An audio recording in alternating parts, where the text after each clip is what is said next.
Bonjour Jean-Marc Rivera. Bonjour. Merci beaucoup d'être avec nous ce matin, délégué général de l'Organisation des transporteurs routiers européens. Hier, le gouvernement a enfin, diront certains, annoncé un paquet d'aides 70 millions d'euros, où la majorité, près de 50 millions, vous reviendra à vous, transporteurs routiers. Est-ce que vous êtes satisfait des aides annoncées ? Alors très clairement, nous ne sommes pas satisfaits des aides annoncées. Nous allons quand même avoir un message de positivité. Voilà, 3 semaines que nous demandions des aides ciblées où on nous disait vous n'aurez rien, à cette annonce qui vise effectivement à reconnaître d'abord que notre secteur est un secteur stratégique et vital et qu'il doit être aidé. Donc ça, c'est un premier pas, c'est une première avancée, mais qui est insuffisante. Cette enveloppe ne couvrira pas les besoins de la profession.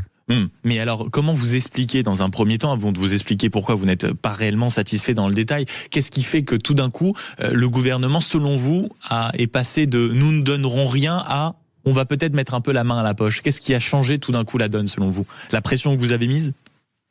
Alors, je ne sais pas si c'est la pression, mais je crois qu'il y a une véritable prise de conscience de la situation dramatique dans laquelle se trouve l'ensemble du transport routier. Je parle bien de l'ensemble du transport routier, ça inclut le transport de voyageurs, le transport de marchandises, même le transport sanitaire. Donc ce transport qui fait vivre le pays, qui fait vivre l'économie, et devant les défaillances et les difficultés d'entreprise, il y avait urgence d'aider. Et cette prise de conscience amène cette aide. Donc ça, c'est déjà effectivement un point positif. Sauf que l'enveloppe qui a été mise en œuvre ne peut pas couvrir les difficultés actuelles et notamment tout ce que nous appelons nous les pertes sèches et les difficultés de trésorerie qu'engendre cette crise pétrolière. Et il y a aussi un autre sujet, bien entendu. Quand on voit ces aides, c'est près de 50 millions d'euros. Quand on regarde un tout petit peu dans le détail, en réalité, le but avec cette enveloppe de 50 millions d'euros, c'est concrètement une remise de 20 centimes par litre de carburant qui sera accordée aux professionnels de votre secteur le mois prochain notamment. Mais il y a une interrogation parce que ça passera par une demande via un guichet, c'est-à-dire que c'est peut-être aussi un système qui va amener un peu de lourdeur, un peu de complexité, qui n'est pas encore certain de son efficacité, si ? Alors tout d'abord, voyez, le fait que vous posiez la question démontre effectivement la complexité. Il y a une espèce de confusion qui laisserait supposer que les transporteurs vont bénéficier d'une réduction de 20 centimes à l'achat du carburant. Il n'en est rien. C'est une aide forfaitaire qui va se calculer sur des modalités qu'on ne connaît pas. Donc il a juste été annoncé une hypothétique aide de 20 centimes par litre de carburant, mais pour l'instant, personne ne sait dans le détail comment elle va se formaliser. J'ai bon ?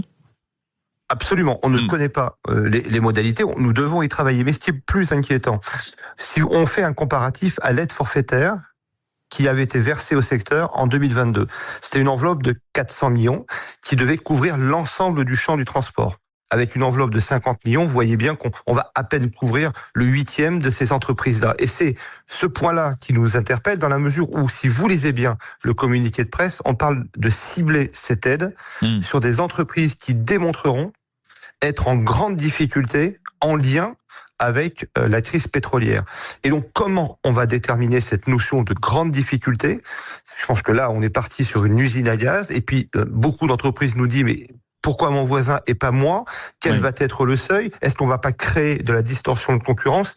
Donc là, il y a quelque chose qui ne va pas. Mais quand on vous écoute, Jean-Marc Rivera, en rappelant que vous êtes le délégué général de l'Organisation des transporteurs routiers européens, il y a quand même la sensation d'un flou qui est largement artistique, parce que alors la remise de 20 centimes, elle a été annoncée, mais vous êtes le premier à nous dire ce matin qu'en réalité, personne ne sait comment elle va sincèrement être octroyée, et même l'aide assez concrète pour les entreprises en grande difficulté, personne ne sait quel est le seuil de difficulté, en combien de délais cela va être réglé, et j'imagine que ça va créer davantage de tensions entre les entreprises qui auraient éventuellement le droit et les entreprises qui n'y auraient pas le droit. Donc c'est quand même pas extraordinaire. C'est ça que vous dénoncez aussi ce matin, non ?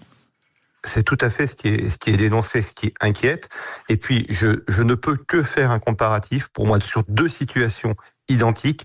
2022, c'est une aide spécifique, 400 millions d'euros, qui s'en est suivie d'une aide de remise à la pompe qui a coûté 7-8 milliards d'euros à la France, mais qui couvrait l'ensemble des professionnels et des particuliers. Ça, ce sont les mesures de 2022.